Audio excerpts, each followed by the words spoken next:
Alors bonjour, je m'appelle Monsieur Kokwa dans les soucis. Je suis doctorant chercheur en administration des entreprises, spécialisation en finance. Et je suis aussi consultant en finance, en entrepreneuriat et projet. Donc c'est un appel pour les investisseurs, que ce soit les investisseurs individuels ou bien les investisseurs institutionnels, que je suis là. S'ils ont besoin de mon service, je suis là pour pouvoir les aider à accomplir ou bien atteindre les objectifs. Et que ce soit au niveau des projets, aussi j'aide les porteurs de projets, je les accompagne à pouvoir réaliser leurs projets, non seulement à pouvoir les réaliser, mais à pouvoir l'écrire et à les réaliser. Au niveau aussi des entreprises, c'est-à-dire qu'au niveau de la finance d'entreprise, j'aide aussi les entreprises à pouvoir bien analyser, à pouvoir faire une bonne planification financière et en vue de réaliser les objectifs escomptés. Donc aujourd'hui, je voudrais vous présenter un sujet vraiment palpant concernant la finance. Et donc ceux qui sont dans le domaine de la finance, cette présentation que je vais faire aujourd'hui va pouvoir les aider. Ils vont tirer beaucoup de choses là-dedans. Et donc, je vais commencer. Nous savons que la finance est classée en deux grandes parties. Nous avons la gestion des investissements, qu'on appelle aussi la gestion des portefeuilles, et la finance d'entreprise. Mais aujourd'hui, je voudrais parler du processus de la gestion d'investissement. Et la gestion d'investissement est scindée à 5 étapes. La première étape, c'est de fixer les objectifs d'investissement.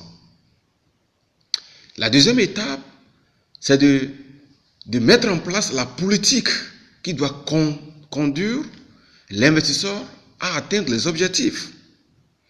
Et la troisième étape, c'est de fixer la stratégie en harmonie avec les objectifs.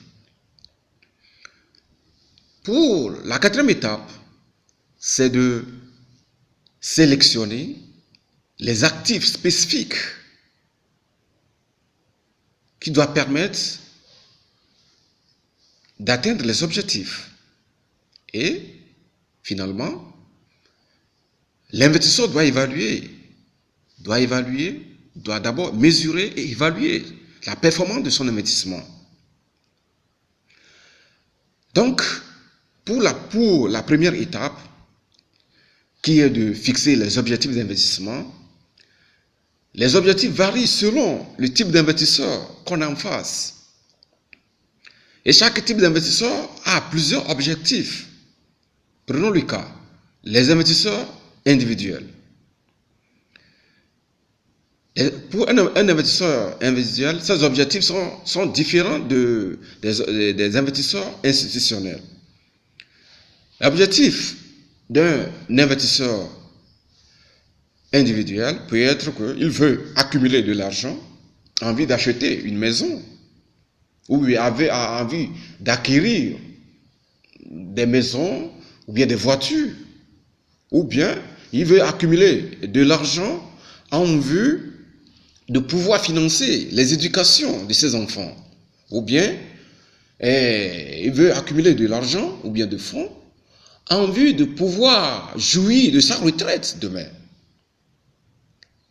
Donc c'est en grosso modo les objectifs d'un investisseur individuel. Et un investisseur individuel a besoin d'un conseil, des analystes financiers ou bien des consultants que je suis ou bien que nous sommes. Donc je lance un appel à tous les investisseurs individuels à pouvoir me consulter pour les aider à pouvoir atteindre leurs objectifs d'investissement. Parlons des investisseurs institutionnels. Les investisseurs institutionnels, ils sont orientés par exemple, les objectifs qui les conduisent ou bien fixés sur les passifs. Autrement dit, pour eux, leurs objectifs sont classifiés en deux étapes. Donc, les objectifs guidés sur le passif et les objectifs guidés sur le non passif. Donc, c'est ce que je pourrais dire. Donc, pour résumer, je dis qu'il faut fixer les objectifs. La fixation des objectifs est très importante au moment de l'investissement. La deuxième étape, c'est la mise en place d'une politique d'investissement.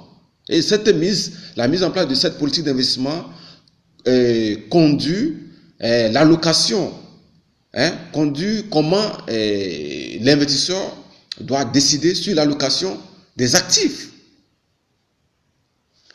Et la troisième étape, c'est la mise en place d'une stratégie. Et la stratégie d'investissement peut être résumée à la stratégie d'investissement passif et la stratégie d'investissement actif. La quatrième étape, c'est de sélectionner des actifs spécifiques qui doivent permettre à l'entreprise ou bien à l'investisseur de pouvoir maximiser ces choses. Et en dernière position, il faut évaluer et il faut mesurer et évaluer son investissement, la performance de son investissement. Merci beaucoup. Je vais m'arrêter ici. Je vais développer la seconde étape des différents types d'investissement. Ok, merci beaucoup. Je vous remercie.